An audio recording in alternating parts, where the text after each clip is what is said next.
Hi, I'm Pat Morris, your host for the PM Talk Show. Our telecast is made possible by these fine underwriters, and we thank them very much.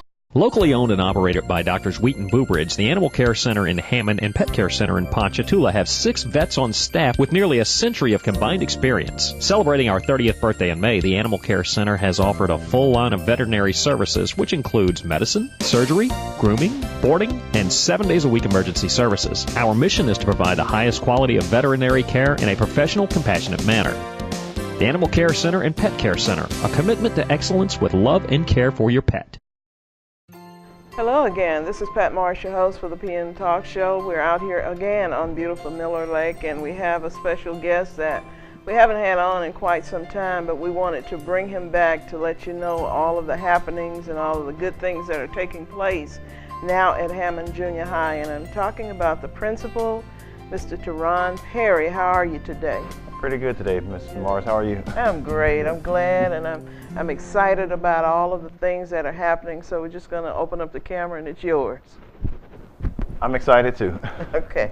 I think the word that describes me today, and you know, the Hammond community, and my faculty and staff, and the students, the word would be proud.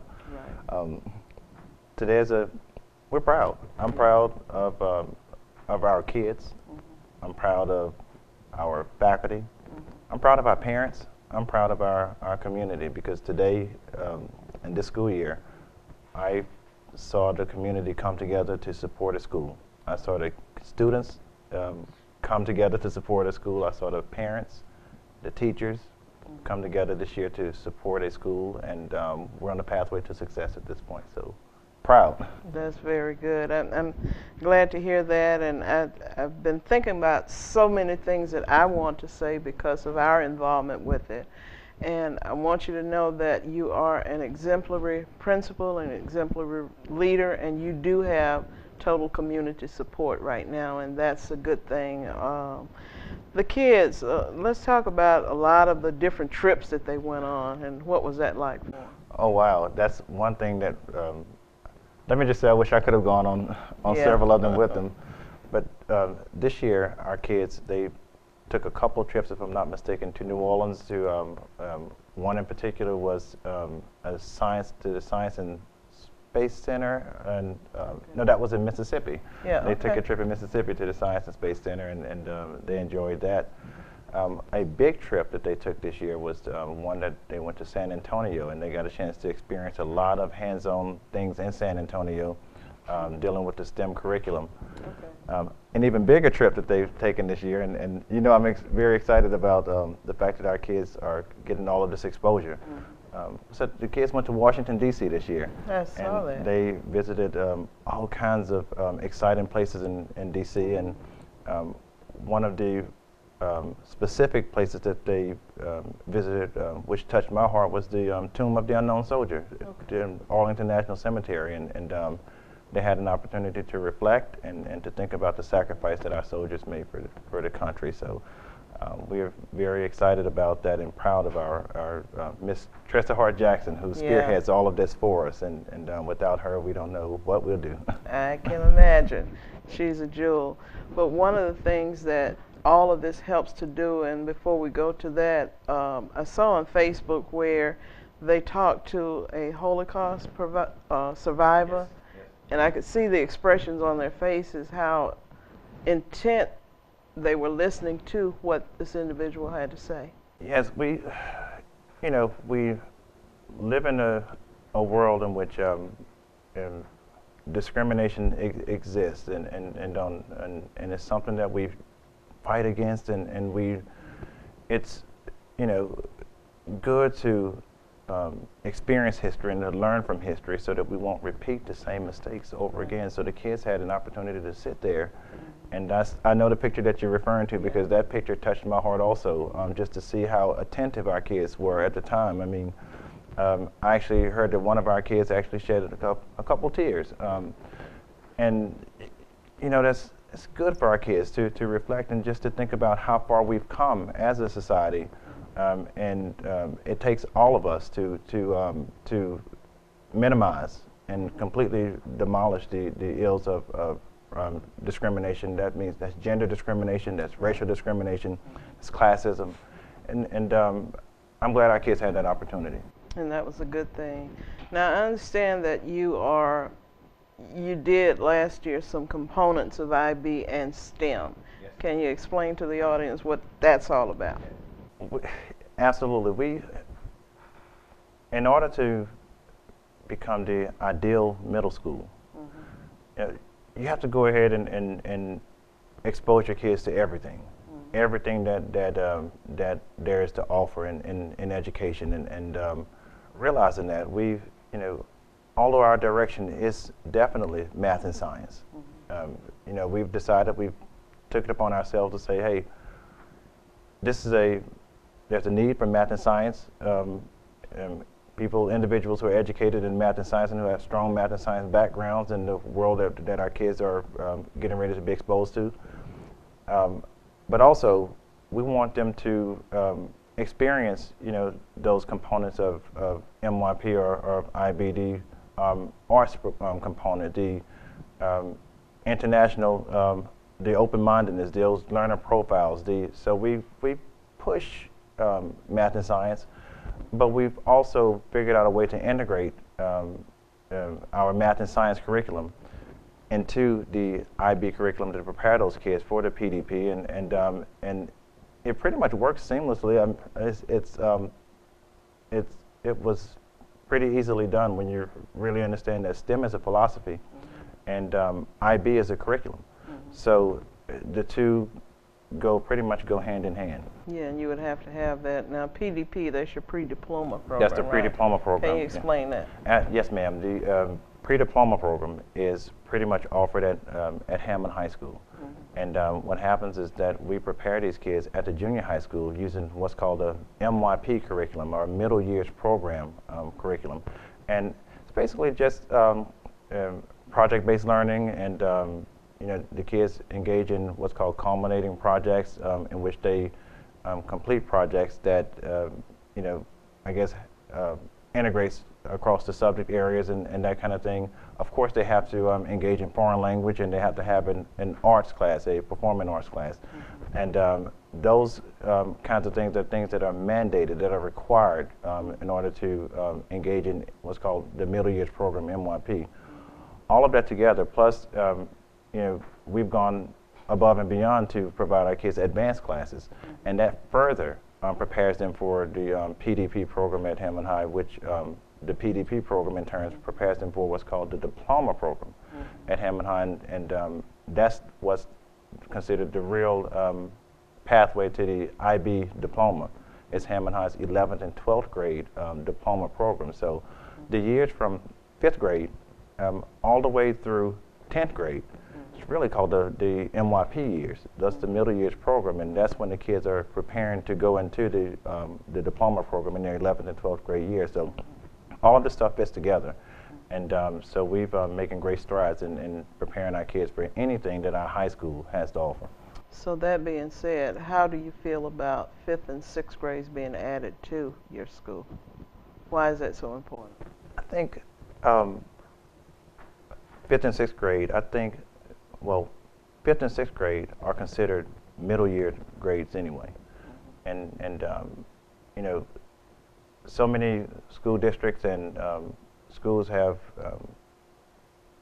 gone away from the junior high school philosophy, and they've pretty much accepted the middle school philosophy.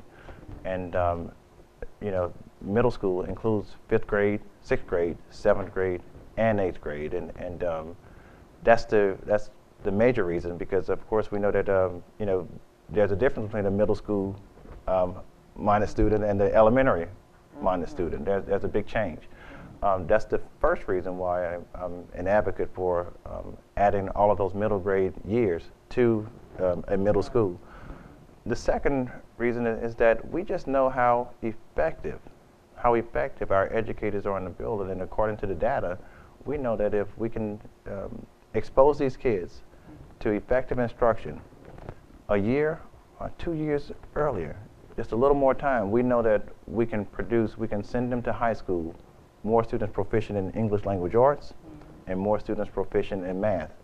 Because according to the research, if kids are not proficient going into high school in English language arts and math, there's a strong possibility that those kids will not graduate from high school on time. Right. And so all of this goes together with data and with research, and the decisions we make are based on data and based on research. And you've proven that that works, because you have some kids that will go into the 9th grade this upcoming school year that have successfully taken English language arts and Algebra 1, is that right? Yes. Okay. And I am proud of our kids. I'm proud of our kids because, you know, the philosophy says that if kids are equipped to move forward, to move on, who are we to hold them back? We've exposed our kids this year. We've exposed them to high school English 1, and they showed us that they can do it. We've exposed them to Algebra 1. They showed us that they can do it. We exposed them to high school physical science. They showed us that they can do it. We actually exposed them to high school biology. Really? And yes ma'am, we did this year. Okay. And they showed us that they can do it.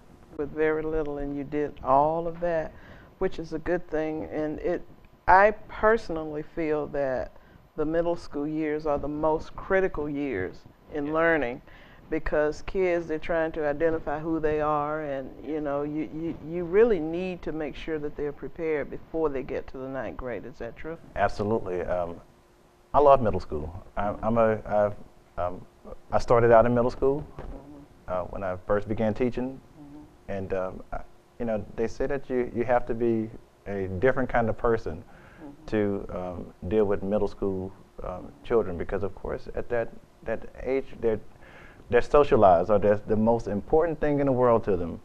And to get kids to kind of minimize that, or not pay that much attention to their social well-being, or who their friends are and that kind of thing, and to get them to focus on academics, that's a big feat. That's a huge challenge, and this year we were able to do that. I mean, of course they had their little social circles and things like that, which you want them to, but for the most part, a lot of those social circles, believe it or not, a lot of our kids talked about academics. They ended up helping each other and focusing on learning within those social circles. So that's something that our school we're very proud of.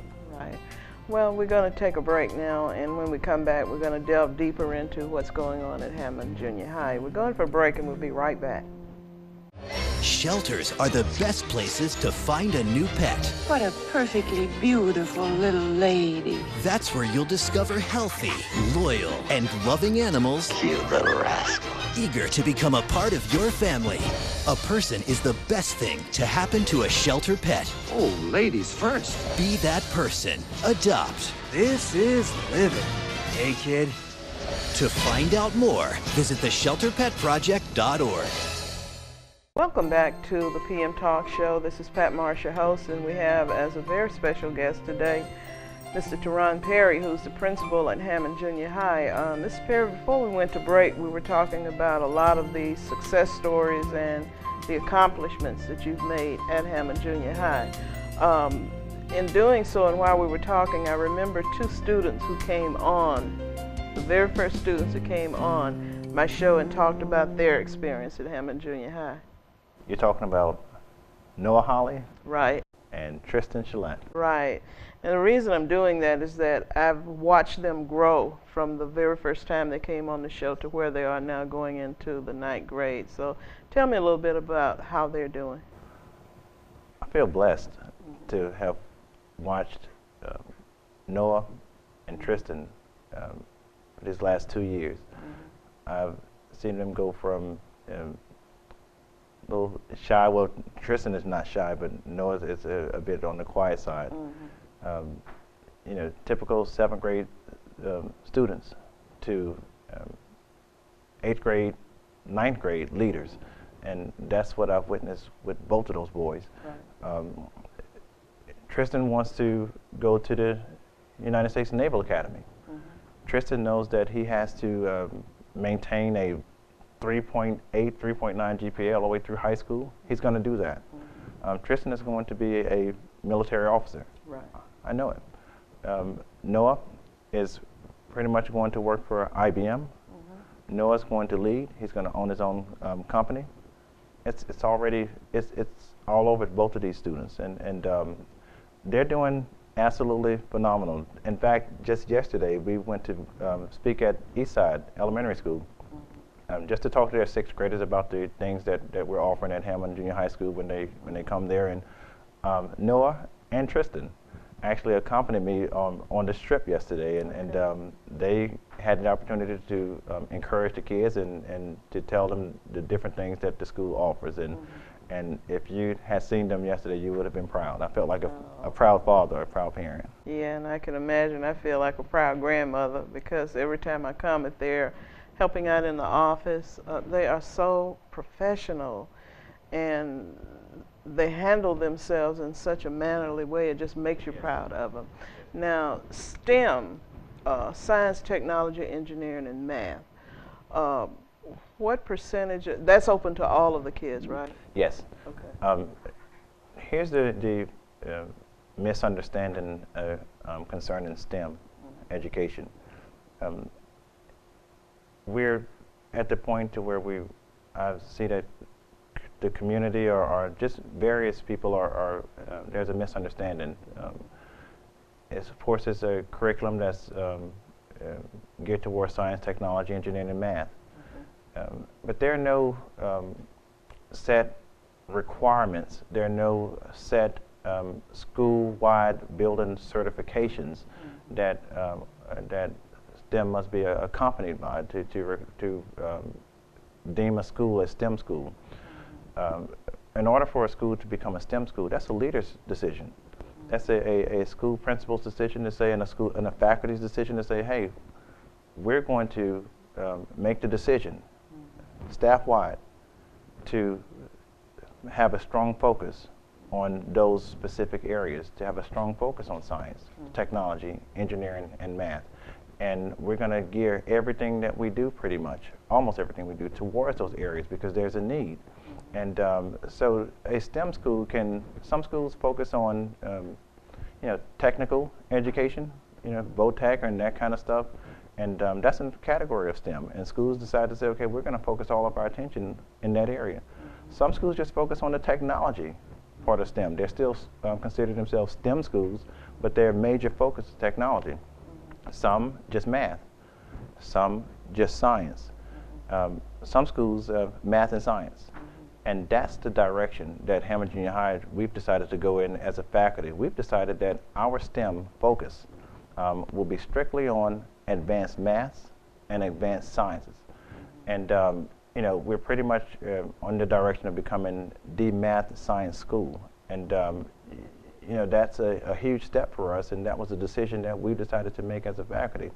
VOTEC is good. Technology is going to automatically be integrated, but our major direction, our major focus will be Hammond schools of math and science. And the kids are excited, and we know that the parents especially are excited about that direction. Okay, and these are the jobs of today, really, when you think about it. And here's the thing with that. If a kid can, if we're sending the strongest students to the high school, and this is what I told Chad Trostler before he I know he's resigned this year, but we've had these conversations. Last summer, I think they had the opportunity to visit a school in Florida. And the school in Florida, Chad and I, we talked on the phone about it, and over and over again. The school, they were sending their middle schoolers to high school with geometry. And geometry is a 10th grade subject. You see, and we talked about it, and we were like, man, if we can figure out a way to do that. And just about a month ago, I called Chad and I said, you know what? We figured out a way to do that.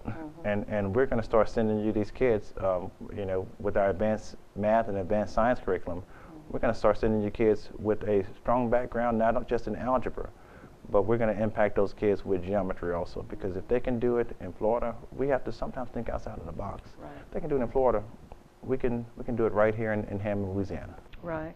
And I see, well, you've already proven that it can be done with Algebra 1 and with English Language Arts, which are requirements. So that means the ones that are going this upcoming school year won't have to take those courses because they've already passed them. Yes.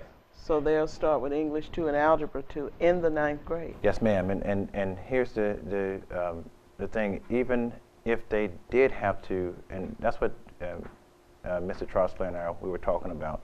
It goes beyond these kids receiving the high school credits for this stuff.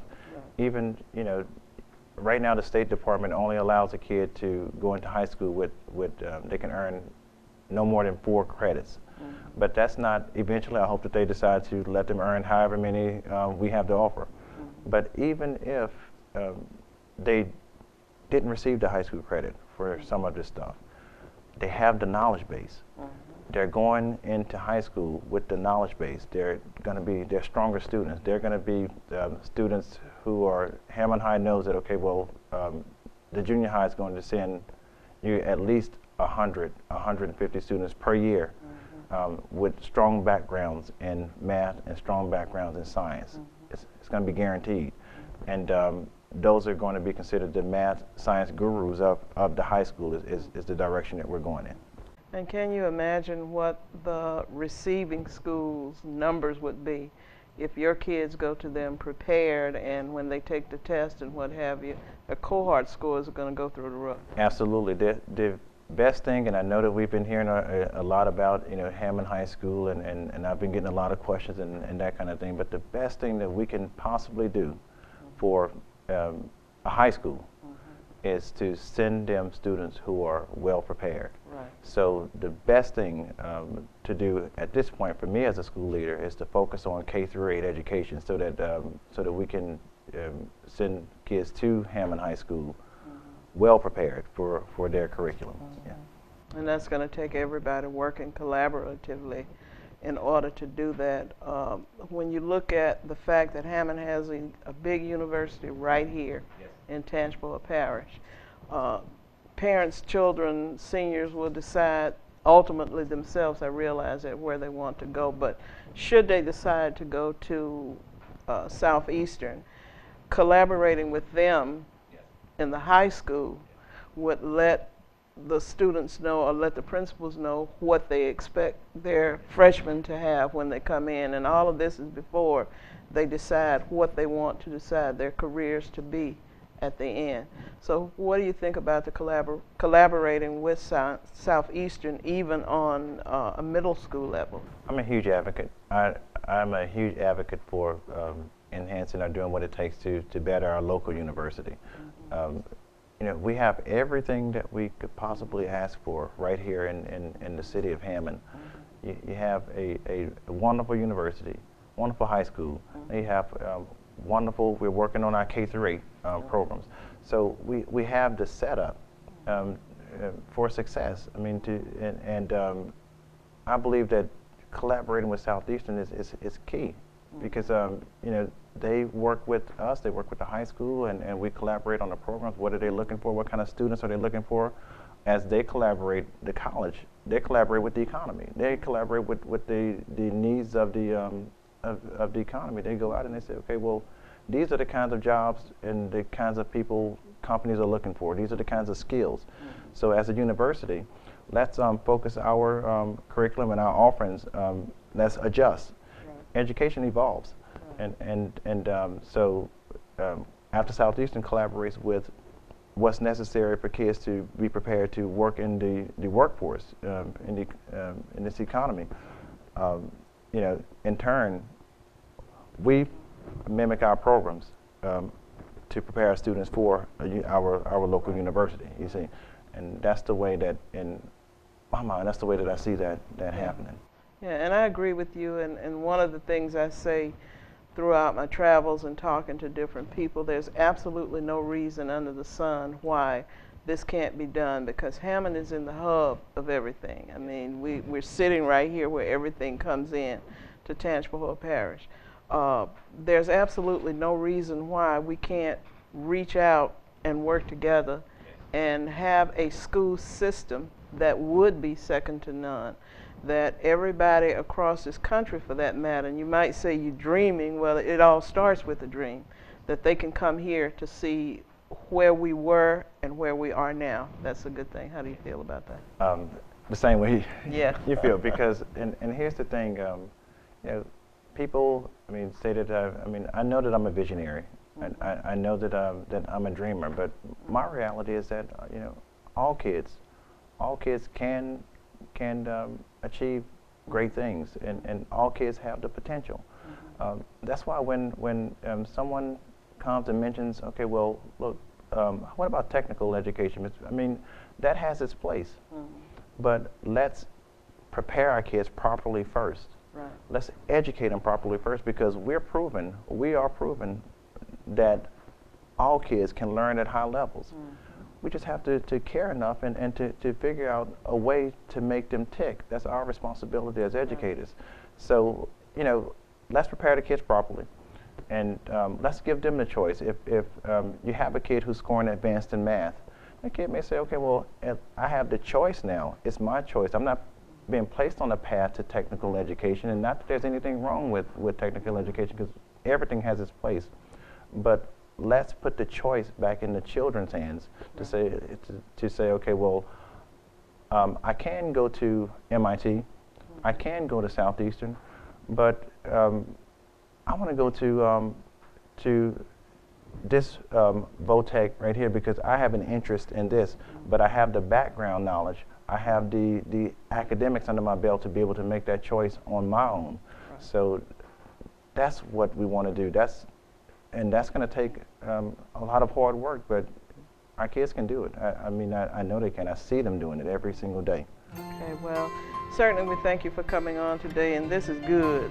My grandson said, Granny, this is getting good. But we got to bring you back to finish this and just let the people know what's going on at Hammond Junior High. Good. This is Pat Marsh, your host for the PM Talk Show. We want to thank you for joining us today, and as you can see, knowledge is powerful and it does matter. Thank you for continuing to join us. Have a great week, and God bless.